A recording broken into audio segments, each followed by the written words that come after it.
Where it all started was messages on a parent's private WhatsApp group. There was a couple of quite mocking messages in there.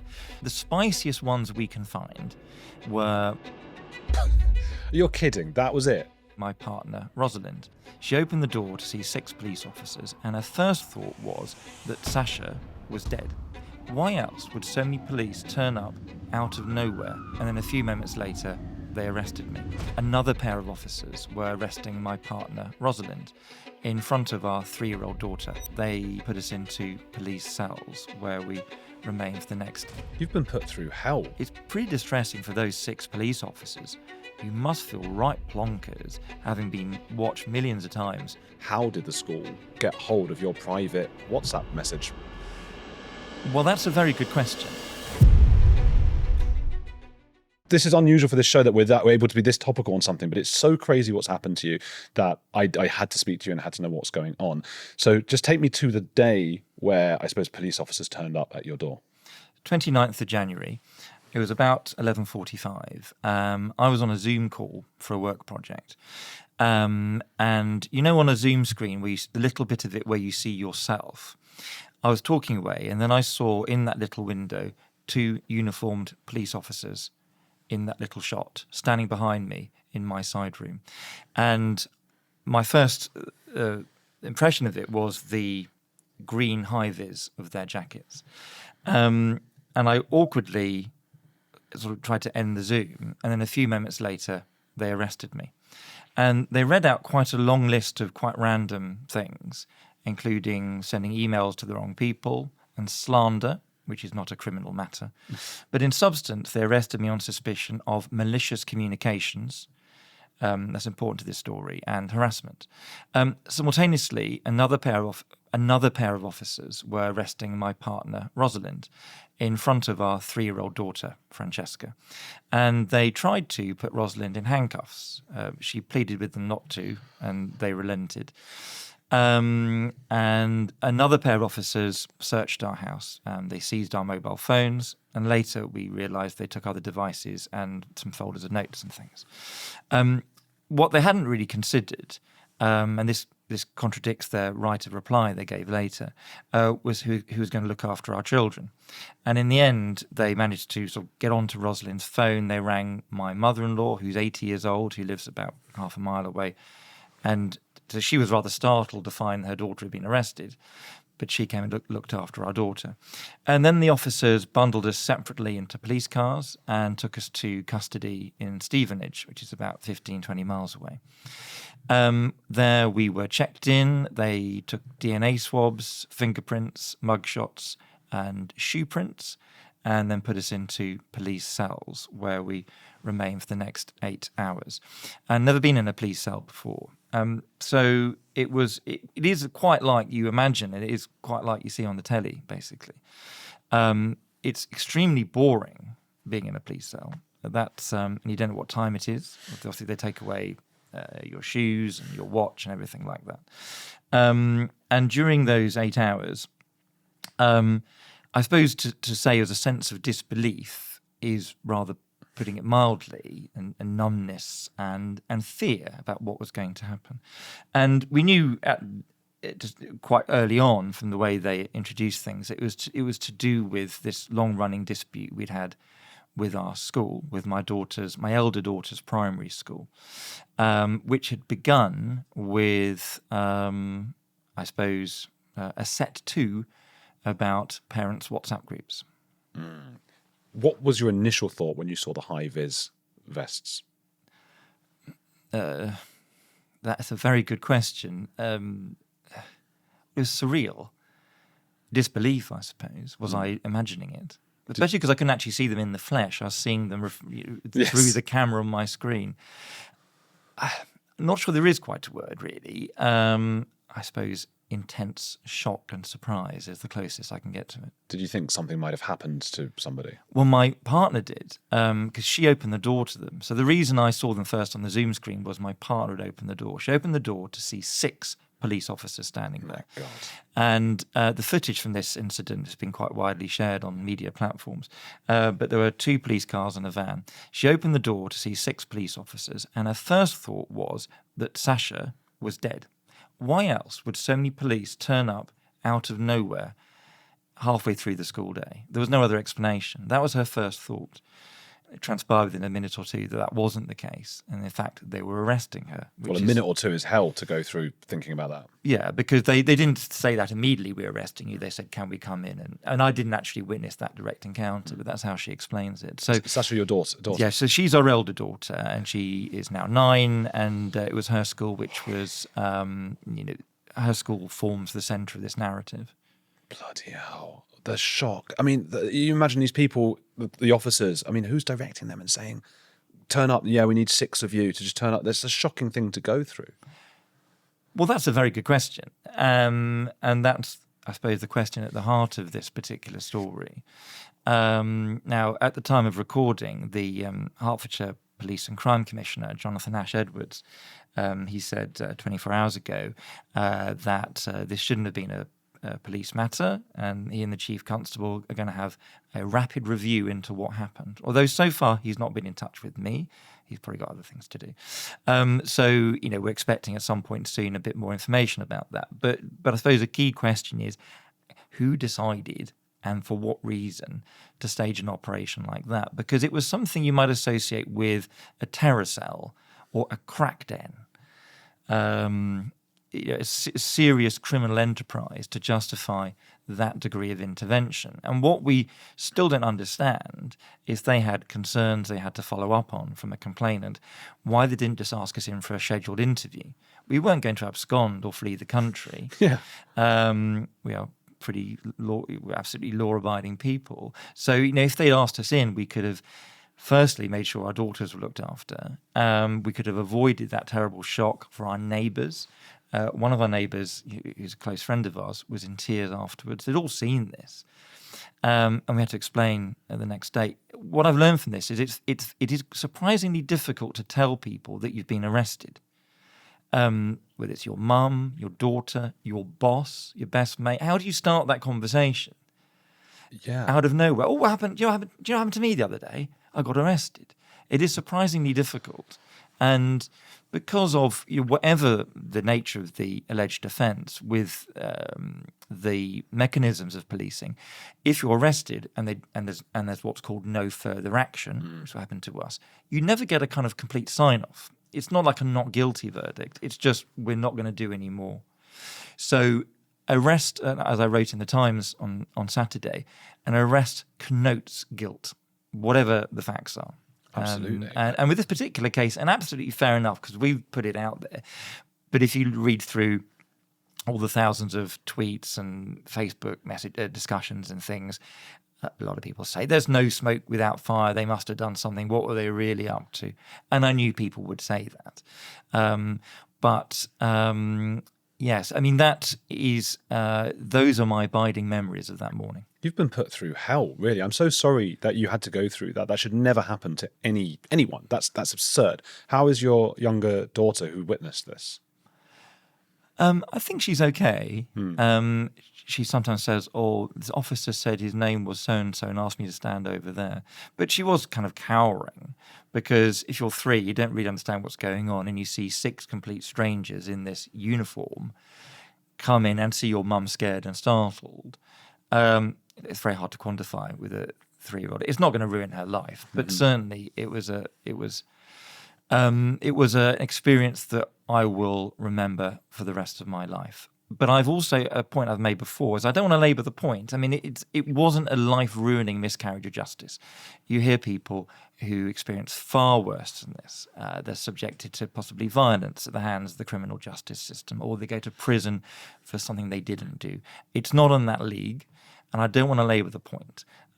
It was a macabre and bizarre experience, but we live to see another day. There's that scene. Have you seen Adolescence, that series? I'm probably one of the few people in the UK not to have seen it, but a lot of people have mentioned it in this context. Yes, well, I can imagine. Yeah, the first episode, you see that suddenly happen at the very beginning of it. Sort of police are suddenly there. Obviously, it's a very serious crime in that case, so it's actually warranted. But that's what I guess in some respects happened to you. I mean, were they rude, brusque, or nice? The 6 officers were perfectly businesslike. I mean, they hadn't been involved in it. They didn't know why they'd been sent.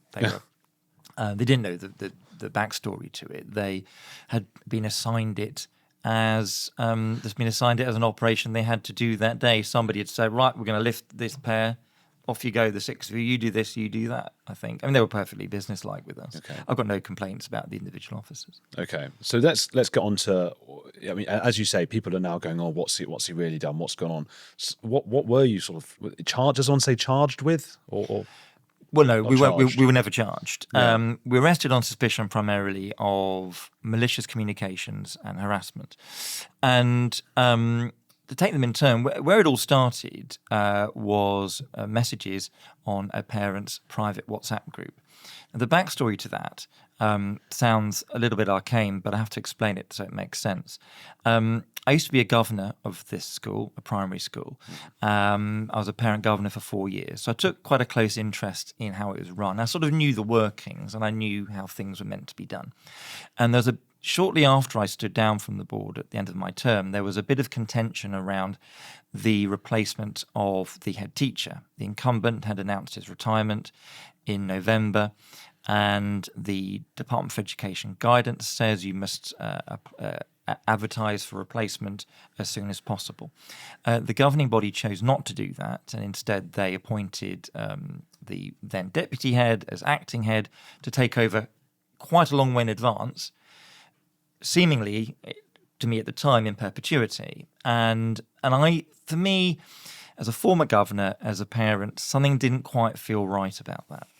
It's important to stress that since then, the school's governing body have said quite clearly that they think there's no improper process. So that's important to note that.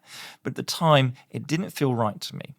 Now, you might think I was a bit of a busybody, but I just wanted things to be done right, and I took an interest because I'd been a governor. So, and the other point, of course, is that any state school is a public organisation, which is a legitimate subject for scrutiny, in my view. So I wrote to the chair of governors and essentially said, "Can you explain why you're doing it that way? What's the rationale? When you're going to advertise it?" Her replies, in my opinion, she might disagree, were rather evasive. And when somebody who's running an organisation is evasive, then you tend to ask more questions, not fewer. I wrote another letter to all the governors saying, please try and get a grip on this. And I posted that letter to our parents' WhatsApp group, which was a group set up by Rosalind, my partner. It was a private WhatsApp group of about 12 to 15 parents, mainly mums in my daughter's class. So it was not official. It wasn't part of the school mechanisms. It was just essentially a group of friends in a private conversation as we saw it. And we also sort of chunted about. So we chunted about that a bit. We were a bit narky about how that process was being run. And an important point to make is that neither at the time nor later or by the police were we ever presented with any examples of supposedly malicious communications, WhatsApps or anything. We were never given a piece of paper and said, you said that, and that is criminal, or that is out of order. We were never shown an actual example. However, in the course of trying to untangle what happened, we went back through and we've assumed what they were getting at, and some of the highlights of those have been printed in the Times.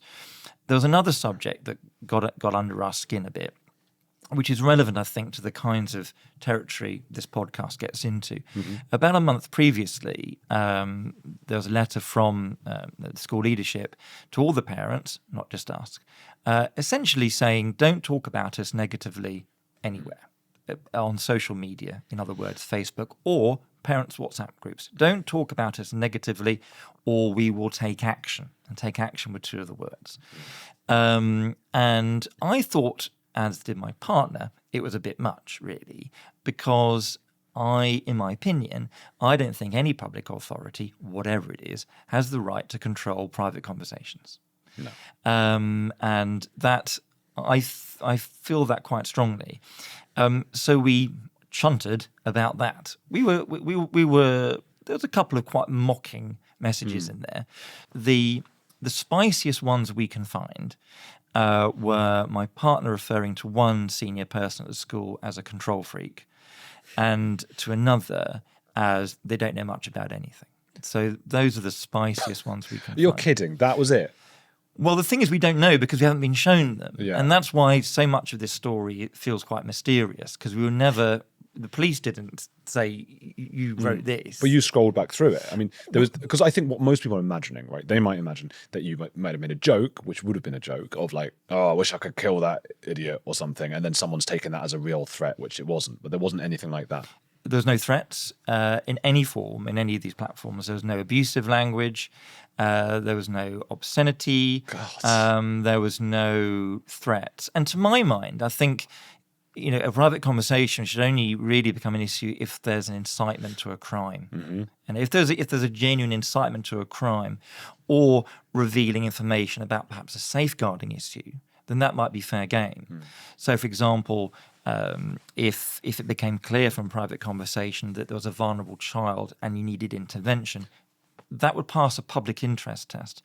But to my mind, private criticism, because you don't like how things are being done, however narky it is, does not give an authority the right to eavesdrop it and collect it. Anyway, so that happened, and there was that sort of set too. And then a few weeks later, we had a letter from the chair of governors, which essentially, and one of the Times radio videos, you can see it, written to the two of us, scolding us in the very strongest terms for talking about the head teacher recruitment issue on WhatsApp groups, and alleging that we'd made, in inverted commas, inflammatory comments on social media. Inflammatory is quite a strong term. It sort of suggests, not far off incitement. It referred to the dates and times of WhatsApps, so they'd obviously seen them, but didn't quote them and didn't have, for example, screenshots. So essentially, we had a letter which was reprimanding us for a private conversation, which they weren't involved with, and threatened us with a ban from the school. Now, I can only speculate, but they may have imagined that we would sort of say sorry and sort of be a bit scared and timorous and walk away. But I thought it was a bit off. So we replied a couple of days later. We said, you can't make these allegations against us. You can't collect our private messages without our knowledge or consent. And the whole logic of this is completely flawed. And then 2 days later, they banned us from the school. Does that mean expelling your child? No, but we as parents weren't, from that time onwards, we as parents weren't allowed on the school premises or to speak to the school by phone. So we couldn't have a phone conversation with a member of staff. We couldn't go onto the site for any purpose, or, as it turned out, have a Zoom meeting. What about picking up your child? Well, not that. So being a primary school, as is common, pick up and drop off were in the playground. So a parent would take their child into the playground fairly close up to the door of the classroom, and the opposite in the afternoon. We couldn't do that. So we had to wait outside the gates, and every day a teacher, we pressed the buzzer, and every day a teacher would sort of frog march Sasha to the gate. And of course, the point being that she was being treated differently from every other child. The complication was that Sasha, although it doesn't seriously affect her life, she has a mild disability. She has epilepsy and is neurodivergent and on the SEND register. So life is a little bit more challenging for her than a SEND register. Special needs. Okay. So she has certain special needs academically. So life is a bit more challenging for her than it should be anyway. And because of this ban, it meant in our opinion, she couldn't have a normal educational experience. So, for example, we weren't allowed to go to parents' evening or to assemblies, or to see her perform in a school show, to take her to the Christmas fair. We never met her teacher. We weren't allowed to have a meeting to discuss her epilepsy, to see her off on the coach on residential trips. This is all quite well documented. And so, in our opinion, this was, it meant that she couldn't have a normal educational experience, but for no obvious reason, because our argument was that if you ban a parent, if you use a sanction like that, it's to protect the site. So, for example, if a parent is abusive or threatening or poses a physical threat or brings drugs onto the school premises, fair enough. But what we'd been banned, I say, for political reasons. We'd been banned because we'd asked awkward questions and criticised them in private. And that was why we were banned. And as a result, Sasha, her educational experience was affected. And so we complained. We went through the school's official complaints policy. The school's right to reply saying we welcome complaints, but only through the right channels. That's what we did. Through the formal channels, we complained about the allegations, about the use of our messages, and about the ban. That really maps out the course of the dispute. I mean, the one other thing to mention is that because we couldn't have conventional conversations with the teacher, or with any of the teachers, every little query could only be done by email. So, for example, not just the administration of our complaints, that took quite a few emails, but also epilepsy. She went on a school trip, so what time of day do you give the medicine? Can we have a meeting with the nurses? Can we have this record and that record for her education? Every single question like that had to be an email. So you get stuck in a bit of a doom loop because you very quickly rack up a lot of emails when every little detail has to be done by an email. I see. That That maps out the basic structure of the dispute. was that sort of used against you? Like, look how many emails you've sent. Well, in the right to reply, yes.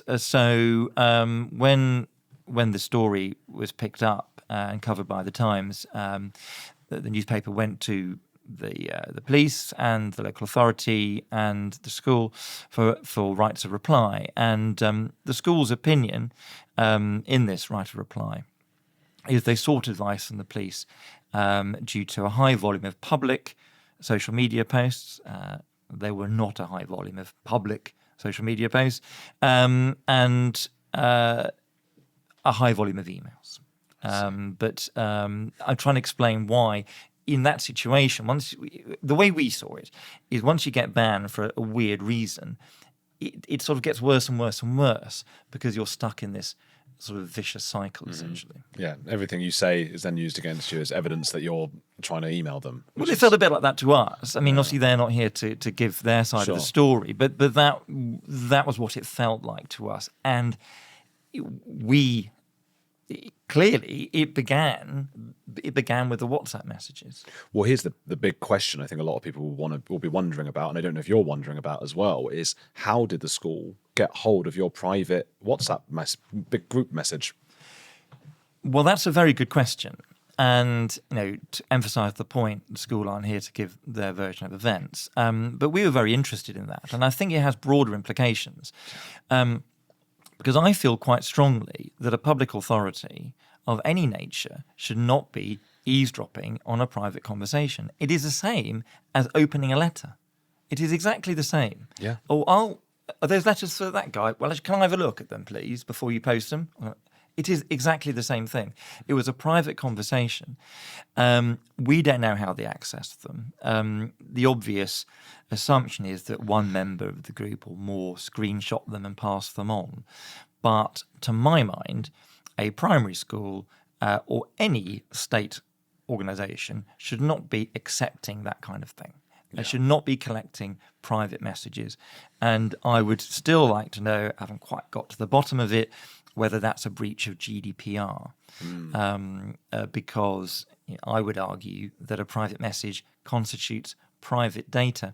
And think about it, because if you think that's all right, if you think that's okay, that that an organisation could do that. What it means is that any public organisation could see anything in any circumstances. If you allow it once, you've got to allow everyone to see it. A hospital, your local council, any state body, you either allow it or you don't.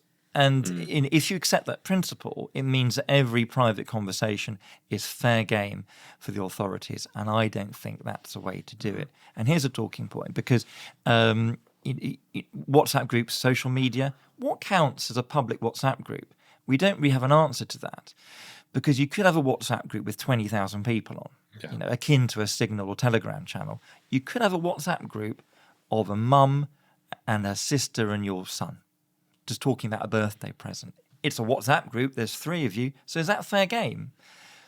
We don't really have rules about this, do we? And the legislation around this and the conventions haven't caught up with that nature of conversation, because that's how we express ourselves now. I think of the footballer Dele Alli. He's played for Tottenham, and he got in trouble. I mean, he made a joke about an Asian person, Chinese or something like that, and it wasn't a nice joke, but someone must have dobbed him in. It was in a WhatsApp private group, and he had gotten all sorts of trouble. And I remember thinking, okay, we don't want people making racist jokes or jokes about Chinese, but of course we don't. But in a private message, you're supposed to be able to be horrible without other people somehow intruding. And I think you're right. We're in a really strange place right now between the private and the public. Well, it needs thinking about, doesn't it? And obviously, in the last few weeks, at the time of recording, not long ago, we had the story of the 2 Labour MPs who lost the whip because of their remarks about constituents on what they thought was a private WhatsApp group sometime before. So it is quite a buzzy subject. Trump as well, the Trump stuff.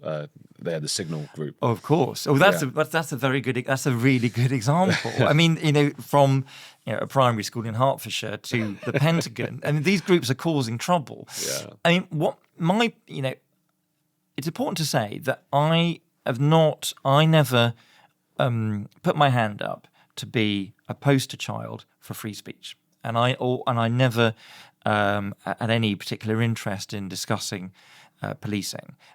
This is just something that happened to me, so I don't have a particular background or agenda to this. It's a story that I thought was worth telling, and I didn't have any sort of run up to it.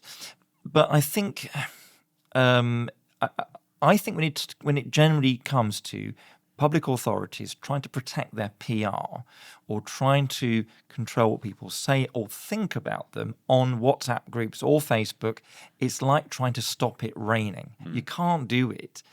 And I think for schools or anything like that, I would say just forget about it. Just don't worry about it. People are going to be rude. People are going to say things that you don't like. You can't stop it. And the more you try to stop it, the worse you'll make it. Yeah. Because you'll just encourage people. So unless it's something really extreme going on, don't worry about it. Have a thick skin. Think people are going to say things in private that you don't like. And I'm sure people say things about me in private that I don't like. Well, that's just tough. There are people who watch the show who think I go through the comments and delete the ones I don't like. There's like thousands of comments. I mean, to try, I agree with you. You just got to sit there and go, well, people are going to say bad things. What do I care if it's written there? Does it make much difference? I find that insane, that controlling, having to stop anyone saying it, especially from a school.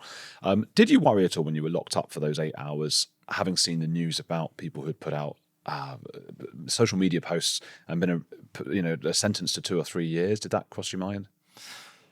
Well, I've never been in a cell before, so I didn't really know quite what to think. I mean, there were 2 elements to it. There was the alleged harassment, but it's very important that we were arrested for malicious communications. That's quite a high bar. But what we were thinking, I suppose what I was thinking as it sunk in, and then later in the day we were interviewed, and just explain that when we were interviewed, it was by a detective who had no previous involvement in the case. So he didn't know any of it. He'd been given a bunch of stuff. He didn't have any evidence. He didn't say, did you post this? Did you say that? Did you do this? He had just a very vague statement from one of the complainants, but no examples. And that was all very strange because nothing was put to us. No facts or events were put to us. And we were bailed after as we went home. But in the days and weeks that followed, we knew we'd done nothing wrong. But we couldn't help wonder whether whatever bizarre logic had got us arrested, could that also get us charged? Yeah. And if you're charged, it has, you don't just carry on living your normal life. You will have to resign from your job or from positions of responsibility. You can't go around doing normal things professionally if you have been charged with a criminal offence. So that was hanging over us for 5 weeks. That's mad. Did you do you have someone in particular you suspect? Obviously, I don't expect you to say who would have dobbed you in. Have you sent a message afterwards like, guys, who's told the school all this?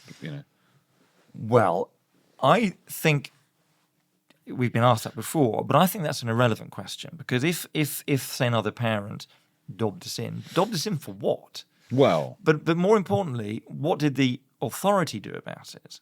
Because I think it's more about whether the authority accepts an offer of that kind of thing. Because if I was running an organisation in that capacity and someone came to me with a private message, unless it was involved in a genuine criminal act, I would say no thank you, it's none of my business. Please take it away. I suppose the dobber inner question, I suppose it relates to the human nature of dobber inness. What is it about us that goes, hey, there's an authority, here's some people that have said things I don't agree with, I'm going to send that to that authority and get this person in trouble?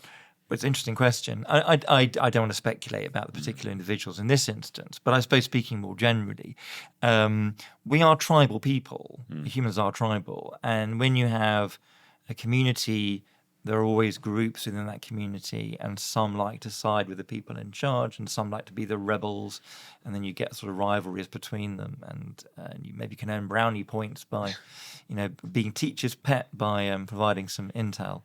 But I on this particular circumstances with us, I don't know, so I can't really go into that. Have you found different people, different sides, speaking of those tribes, writing about this differently? You mean to people we might have known through the school? Or newspapers and people reporting in different ways about it? Well, not so much tribes in that way. I mean, I think I knew before I decided to tell the story, and the background being, as I said, that it is quite hard to tell people who've been arrested. And after 5 weeks, we were told no further action. The officer said, "I found no evidence for these offences." But I didn't go around talking about it straight away because I wasn't really sure how to. But eventually it dawned on me that this is a story that couldn't go untold. And it's an interesting thing that happened, and I thought I'd talk about it. But when I chose to do that, and Rosalind too, and put it in the newspaper, we realised that it might well get picked up on. It's quite an interesting story, and that would involve quite a lot of debate around us, because there's talking points around the police or around privacy and around free speech. But in a way, in terms of like arguing on Twitter and Facebook, it's more interesting in a way to talk about the parents. Was it our fault? Well, we've been called nightmare parents. People have have taken against us, or been on our side, or a bit of both. But I knew that was going to happen. You can't put your name out there on a story like this and not expect some people to take against you. So that's a part of the course. I think there will be write-ups saying that it was heavy-handed, but these parents were a real pain in the neck. Or we were just, legitimately trying to, as I feel, legitimately pursuing what we thought was right for our daughter's school and our daughter. But that is the nature of a story that makes a good talking point. There are different layers to it. What are the takeaways from all of this? We've had, within the first couple of days of the story coming out and becoming quite a big talking point, we've heard from quite a lot of other people who've got in touch with us who have been in similar situations, if not identical. A complex dispute with a school or other public body which has got out of hand and led them into what they thought was a Kafkaesque or nightmarish situation, as it felt for us, because it was so surreal and bizarre.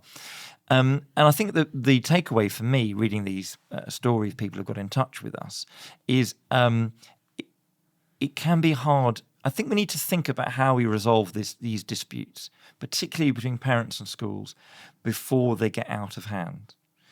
It's been distressing for everyone, not just us in a police cell.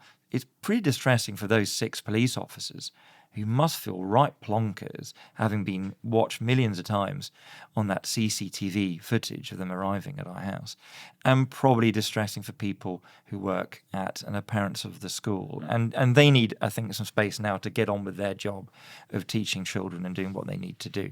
So these disputes shouldn't come to this point. And I think it is, what I've learned is it is very difficult to resolve a parent-school dispute. No doubt some parents are genuinely abusive and they waste teachers' time with stupid complaints, wanting things for their child. Why haven't you picked him for the football team? Why isn't he getting this? Why isn't he getting that? Or making things up. So it is a difficult one. It is a difficult one. And I think the problem is that if you don't agree with what your school has decided or is doing, there's nothing really you can do about it. Local authorities generally keep out. The DfE keeps out. And I think we need to think about how those disputes are resolved before things get out of hand and everybody gets hurt, as I think is the case here. The other takeaway, there's been a lot of coverage of, obviously, of the policing angle. Most people think it's pretty ridiculous. We have a lot of stories about that. I think the big takeaway also is what we mentioned before about the privacy of private correspondence. I think that is an interesting one. And, for example, if you had a local street WhatsApp group where people are moaning about the council are rubbish, they've not emptied our bins, council tax too high, potholes, they're rubbish. Yeah. Imagine if you then got a letter from your council listing these private messages and punishing you. That wouldn't happen. So I think we need to think about what is private, what is public, and maybe conclude that if people are going to chatter, just leave them to it. Yeah, there's that political side of a lot of people are concerned about this kind of 2-tier system. A lot of people are concerned police time is wasted with people who have said hurty words on social media, which isn't really what you did, but that is what's happened with a lot of people who've been sentenced for 2 or 3 years. Meanwhile, some aspects of the grooming gangs were overlooked. They didn't want to go there. Much more serious crimes. This move towards, if you say bad things, we will intrude on your privacy and potentially get police involved. And it seems to keep happening, doesn't it? And everybody loses. The member of the public loses and the police look stupid. There was that interesting recent case with the footballer, Sam Kerr, who, while held in police custody, called an officer stupid and white. And it ended up in court and she was acquitted. But it was widely seen afterwards it was a total waste of time by the CPS. The point is everybody loses. So why does it keep happening? We haven't quite got to the bottom of that. It needs sorting out. And it seems Keir Starmer is intent, I think, upon introducing more regulation, more safety. Everyone has to be safe online. And it's always a lovely idea, I think, isn't it, the safety online? But what it leads to is situations like yours, I think. Tell me, where can people sort of follow you and see what you do? Well, my work at the moment primarily is I work at Times Radio, which is the voice of the Times, the radio station of the Times newspaper, where I work across a range of programmes. I'm a freelance TV and radio producer, but I'm normally behind the scenes. I'm normally behind the camera, behind the mixing desk, which is why it is quite interesting to find myself on the other side of it. For these few days while people are talking about what happened. Thrust into the limelight. Who's a heretic you admire? It's a really interesting question, and I'm grateful to your team for briefing me on this before I came along to the studio today. So I've had a think and looked at some of the other people your guests have chosen. I'm going to go for the Victorian Prime Minister, Robert Peel, because I'm interested in people who realise that something is inevitable, even though it's heresy, and grasp that nettle. And he did it with a policy which has become surprisingly controversial again in the last few weeks, which is protectionism and tariffs, which in some ways is one of the most boring subjects imaginable, an import tax, but has been incredibly divisive in so many polities, both in Britain multiple times and in America now. In the 1840s, it was realised in the political classes that they would have to get rid of what were called the corn laws, which were import laws for grain, which artificially inflated the price of bread, which made it very difficult in the new working towns for working people in factories to afford to eat. It was incredibly unpopular with the landed gentry who owned most of the agricultural land. He realised it had to happen.